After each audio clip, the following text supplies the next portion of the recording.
Esse avião desapareceu há 35 anos e depois foi encontrado com 92 esqueletos humanos em perfeito estado dentro dele. Já esse outro sumiu nos ares e reapareceu 37 anos depois sobrevoando pela Venezuela.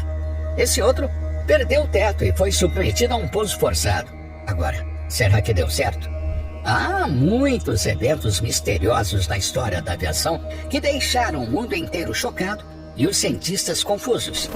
E no vídeo de hoje, vamos te mostrar os 10 eventos mais assustadores que aconteceram no meio do voo, sacudindo o mistério por trás dos céus. Desde desaparecimentos inexplicáveis até avistamentos enigmáticos. Então, já deixe seu like, se inscreva no canal e ative o sininho de notificações para não perder nenhum vídeo novo. Agora vamos ao vídeo. O voo 914, uma viagem fora do tempo. Era o ano de 1955 quando o voo 914 decolou do aeroporto de Nova York com destino a Miami, Flórida. A viagem deveria durar só algumas horas, mas aconteceu algo bem estranho. O avião sumiu por 37 anos inteiros. Pode acreditar, isso é muito tempo. Depois desse tempão, o avião apareceu de novo em Caracas, que fica na Venezuela. As pessoas que estavam dentro do avião ficaram super surpresas e meio assustadas, porque tudo tinha mudado muito enquanto elas estavam sumidas. O piloto do avião fez algo inusitado e jogou um calendário pequeno pela janela. Imagina só, um calendário voando pelo céu. E aí, o avião desapareceu de novo, como se fosse um truque de mágica. A história ficou ainda mais misteriosa, porque os governos da Venezuela e dos Estados Unidos pegaram o calendário e as gravações que o avião tinha feito. Eles não contaram para ninguém o que tinha acontecido. Isso virou um segredo. Algumas pessoas acham que o avião entrou em um portal mágico no tempo, como nos filmes, e por isso ficou sumido por tanto tempo. Outra ideia é que o avião viajou por um túnel escondido no tempo e voltou para o presente. O engraçado é que não temos provas concretas do que realmente aconteceu. Parece até uma história de cinema, não acha? O inacreditável voo 243, quando um avião se tornou conversível. Era o ano de 1988, dia 28 de abril, quando o avião partiu do Aeroporto Internacional de Hilo com sua tripulação de 5 membros e 90 passageiros a bordo. Seu destino era Honolulu. Nada fora do comum foi notado durante a inspeção pré-decolagem. O avião parecia estar em ótimas condições, considerando que já havia completado 3 voos entre Honolulu, Hilo, Maui e Kauai naquele mesmo dia. Após a decolagem, tudo transcorria normalmente até que ele atingiu sua altitude de 24 mil pés. Foi então que uma parte do teto do lado esquerdo cedeu com um som assobiante. Inicialmente despercebido pelo capitão, a aeronave começou a oscilar de um lado para o outro. Logo, os controles ficaram frouxos, sinalizando um problema grave. Um dos oficiais a bordo notou destroços flutuantes na cabine e, ao olharem para trás, observaram que a porta da cabine havia sido arrancada, revelando o céu azul acima. Em seguida, uma grande parte do teto foi arrancada. Nesse momento, a comissária de bordo, Clarabelle Lensen, de 58 anos, foi arrastada para fora da aeronave, próxima à 5ª fileira de assentos. Infelizmente, seu corpo nunca foi recuperado. Apesar de a maioria dos passageiros estar com cintos de segurança afivelados, 8 pessoas sofreram ferimentos graves. O piloto que estava no comando no instante do incidente perdeu o controle da aeronave. Foi então que o capitão Sean Steimer assumiu os controles e realizou uma descida de emergência. A tripulação declarou situação de emergência e desviou o voo para o aeroporto de Kowloon, onde realizaram um pouso forçado. Durante a aproximação, o motor esquerdo apresentou falhas e havia incerteza sobre a posição correta do trem de pouso dianteiro. Felizmente, conseguiram pousar com sucesso 13 minutos após o incidente. Após o pouso, os escorregadores de evacuação foram acionados e os passageiros foram rapidamente retirados da aeronave. A história trágica do avião sem capitão. Tudo começou com uma rota programada para a aeronave decolar de Larnaca, destinando-se a Praga, com uma parada no Aeroporto Internacional de Atenas. Ao chegar a Larnaca, vindo de Londres, uma equipe de voo anterior observou problemas na vedação da porta e ruídos estranhos vindos da porta de serviço. Uma inspeção foi solicitada. O engenheiro do solo procedeu com ajuste manual do sistema de pressurização, evitando o uso do motor da aeronave. Contudo, após a conclusão da tarefa, ele enfrentou dificuldades em reverter para o modo automático. Curiosamente, mesmo após a aeronave retornar ao serviço, a equipe de voo não percebeu a configuração incorreta do sistema de pressurização. E olha que eles haviam verificado 3 vezes. Então, a decolagem ocorreu com o sistema de pressurização ainda definido para manual e a válvula de saída traseira parcialmente aberta. À medida que a aeronave ganhava altitude, a pressão na cabine diminuía gradualmente. Ao atingir a marca de 12.000 pés, soou o alarme de altitude. O objetivo era impedir uma altitude maior, mas a tripulação confundiu esse alerta como um aviso de configuração de decolagem. Alertas adicionais acenderam no painel superior da cabine conforme a aeronave continuava a subir. Quando chegou em 18.000 pés de altitude, as máscaras de oxigênio foram acionadas automaticamente para os passageiros. O capitão comunicou ao centro de operações da Hélios, informando erroneamente que o aviso de configuração de decolagem estava ativo. Enquanto isso, as luzes do ventilador de resfriamento pareciam apagadas para ele. A aeronave continuou sua subida até atingir um nível de voo de 34.000 pés, sendo acompanhada pelo controle de tráfego aéreo de Nicósia. No entanto, a comunicação com a aeronave começou a falhar. Nesse ponto, as forças militares gregas foram acionadas.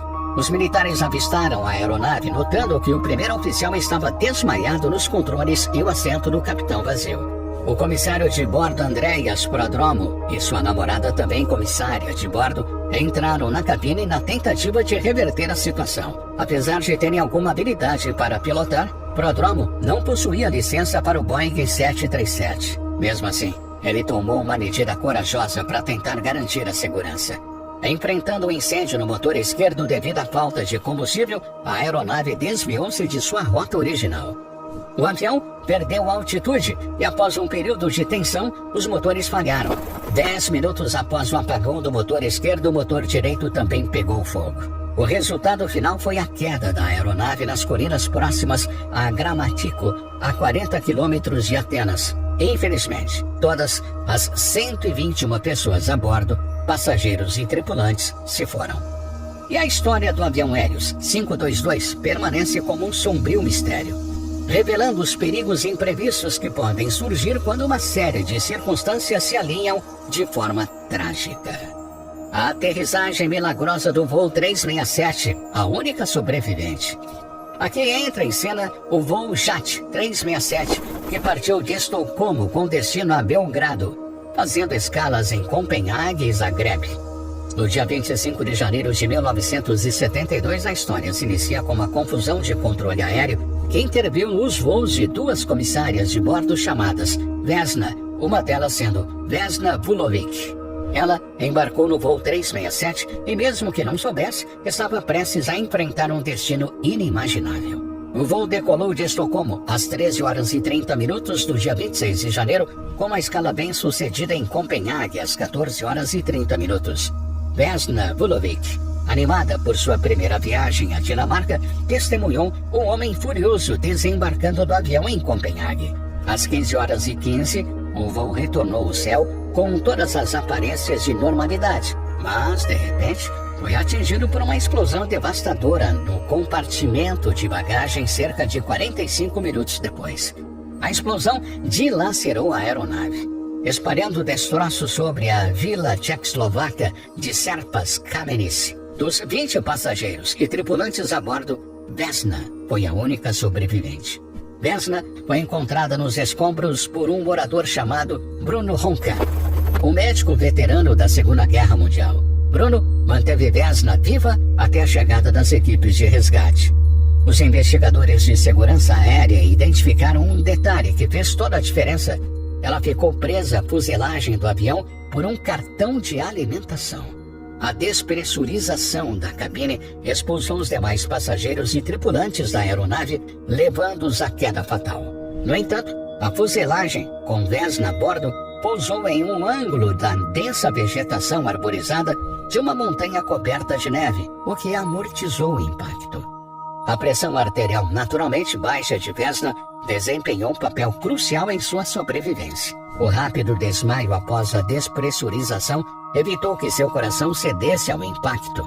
Após a aterrissagem, Vesna Vulovic enfrentou uma árdua jornada de recuperação. Ela passou dias em coma, com fraturas no crânio, hemorragia cerebral, 2 pernas quebradas, 3 vértebras quebradas e várias outras lesões graves.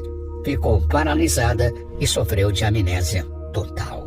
O incrível resgate no voo 5390. O cenário é o voo 5390, onde o piloto Alastair Atkinson iniciou uma decolagem rotineira e depois entregou o controle ao piloto Lancaster. Enquanto o avião acendia, ambos os pilotos soltaram seus cintos de segurança. Cerca de 30 minutos depois, quando o avião estava a aproximadamente 17.300 pés sobre Didcot, Oxfordshire, ocorreu um evento inimaginável. A tripulação da cabine estava prestes a iniciar o serviço de refeição quando um estrondo ensurdecedor ecoou.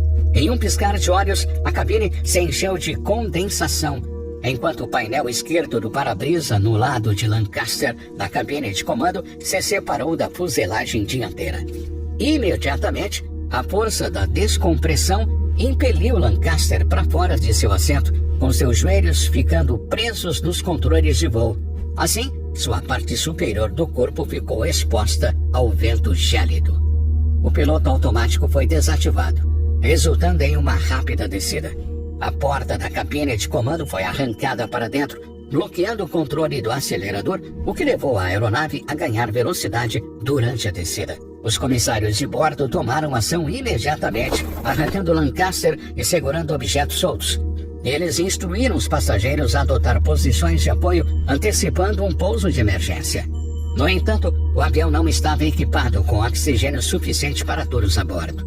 Atkinson realizou uma descida de emergência para uma altitude com pressão de ar adequada e reativou o piloto automático. Um pedido de socorro foi transmitido, mas o ruído do vento dificultou a audição das respostas do controle de tráfego aéreo, atrasando ligeiramente os procedimentos de emergência. Finalmente, Atkinson ouviu a autorização para um pouso de emergência no aeroporto de Southampton. No momento do pouso, a equipe percebeu que Lancaster, apesar de congelado, machucado e com fraturas, havia sobrevivido.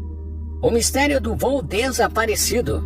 Em 30 de janeiro de 1979, um Boeing 707-323C, operado pela Varig, desapareceu durante sua rota do Aeroporto Internacional de Narita para o Aeroporto Internacional de Los Angeles. Esse voo nunca alcançou seu destino final. Esse avião de carga decolou do Aeroporto Internacional de Narita às 20h23 e foi visto pela última vez às 20h45. Esperava-se que a tripulação fizesse contato via rádio às 9h23, porém, infelizmente, isso nunca aconteceu.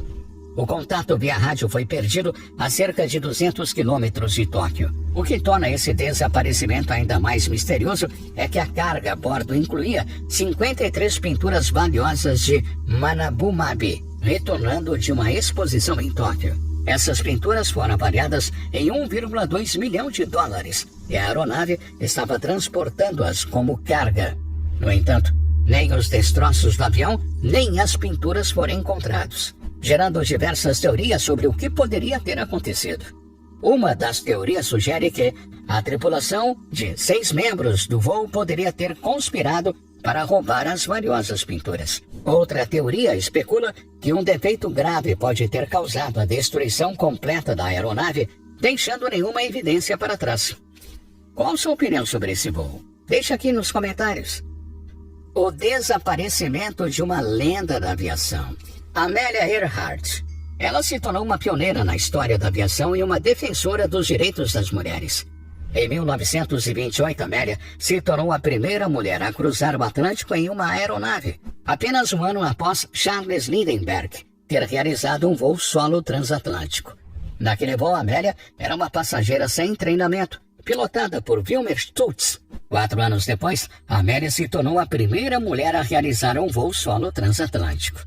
Essa conquista lhe rendeu reconhecimento nos Estados Unidos. Contudo, Amelia não parou por aí. Ela continuou a quebrar recordes. incluindo o primeiro voo solo bem-sucedido de Honolulu para Oakland, Califórnia. Apesar de suas conquistas, Amélia tinha um sonho: realizar uma circunnavegação ao redor do globo, passando o mais próximo possível da linha do Equador. Ela escolheu o capitão R. Manning como copiloto e navegador, bem como Fred Noonan, um experiente capitão de navio, para acompanhá-la. Em 20 de maio de 1937, Amélia e Noonan partiram de Oakland, Califórnia, em uma aeronave construída especialmente para ela, chamada de Laboratório Voador. Eles anunciaram oficialmente o plano de circunnavegação, que cobriria cerca de 29 mil milhas ao redor do globo. Durante a jornada, eles fariam diversas paradas, incluindo destinos como Porto Rico, Suriname, Brasil, Senegal e Índia. A viagem ocorreu conforme planejado, até que Amélia e Noonan partiram da ilha de Nova Guiné em direção à ilha Howland. Em 2 de julho de 1937, eles deixaram a ilha de Nova Guiné para realizar a etapa mais desafiadora da jornada: voar por mais de 2.000 milhas sobre o oceano aberto em direção à pequena ilha Howland. O navio chamado SCGC Estaca estava posicionado na ilha Howland para auxiliar na navegação. Porém, em algum momento durante as 20 horas de voo, Amélia e Noonan desapareceram. O último relatório de posição conhecido situava perto das ilhas Nucumano, um atol de Papua Nova Guiné. As últimas mensagens de rádio recebidas indicavam que estavam se aproximando da ilha Howland, mas não conseguiram avistá-la. Após a última mensagem, a aeronave e sua tripulação nunca mais foram encontradas. Desaparecimento e reaparecimento sobrenatural.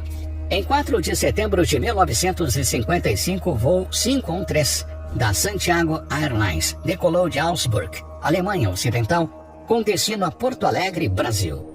O avião, de alguma forma, desapareceu misteriosamente no meio do voo sobre o Oceano Atlântico. Na época, acreditava-se que tinha caído, e vários esforços de busca foram apreendidos ao longo dos anos para localizar qualquer vestígio do avião ou dos passageiros. No entanto, nada foi encontrado. E após anos de buscas, o desaparecimento foi considerado um mistério sem solução. Entretanto, o inexplicável aconteceu 3 décadas e meia depois. Em 12 de outubro de 1989, o aeroporto de Porto Alegre, no Brasil, testemunhou uma cena surreal quando uma aeronave não autorizada circulou a base aérea. Controladores de tráfego tentaram contato, mas não receberam resposta. O avião pousou perfeitamente, aparentemente em bom estado. Contudo, o que as autoridades encontraram ao se aproximar da aeronave deixou todos perplexos. Dentro do avião estavam 92 esqueletos perfeitamente preservados, incluindo 88 passageiros e 4 tripulantes. O que mais chocou foi que todos estavam afivelados em seus assentos como se o tempo tivesse congelado. O piloto, capitão Miguel Victor Cury, também foi encontrado esquelético, com as mãos nos controles. O mistério do motor perdido.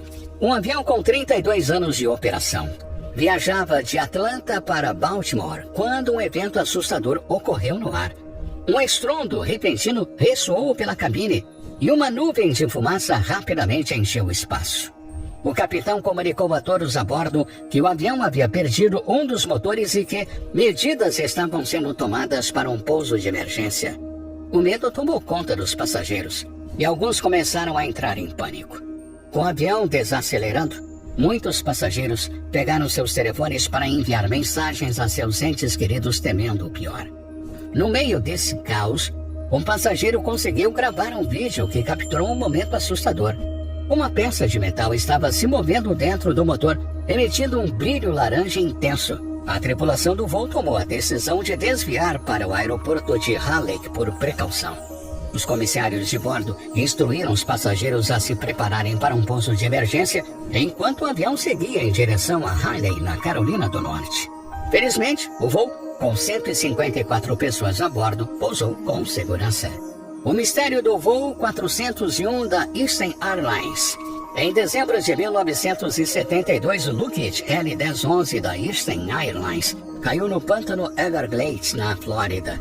A aeronave estava viajando de Nova York para Miami com 163 passageiros e 13 tripulantes a bordo, totalizando 176 ocupantes. A viagem começou sem problemas, mas, ao se aproximarem de Miami, a tripulação percebeu uma falha na indicação na cabine. Inadvertidamente, eles não perceberam que o piloto automático estava desconectado, resultando na perda de altitude e na queda do avião. O acidente resultou na morte de 101 ocupantes, incluindo o capitão Robert Loft, conhecido como Bob, e o engenheiro de voo Donald Ripple, conhecido como Don. Essa tragédia não apenas foi o primeiro acidente fatal envolvendo Luke Tristar, mas também marcou o segundo acidente de avião mais mortal na história dos Estados Unidos na época. Apesar de 75 pessoas terem sobrevivido, a tragédia deixou uma marca indelével na história da aviação. Dias após o acidente, os destroços da aeronave foram recuperados do pântano. Algumas peças recuperadas foram usadas novamente na frota do Eastern Airlines, o que desencadeou uma série de eventos estranhos. Vários relatos surgiram sobre avistamentos inexplicáveis de Bob e Don na cabine e na galley da aeronave. Passageiros e tripulantes afirmavam ter visto os dois pilotos falecidos em várias ocasiões. Mas agora me fala, qual desses voos mais te surpreendeu, hein?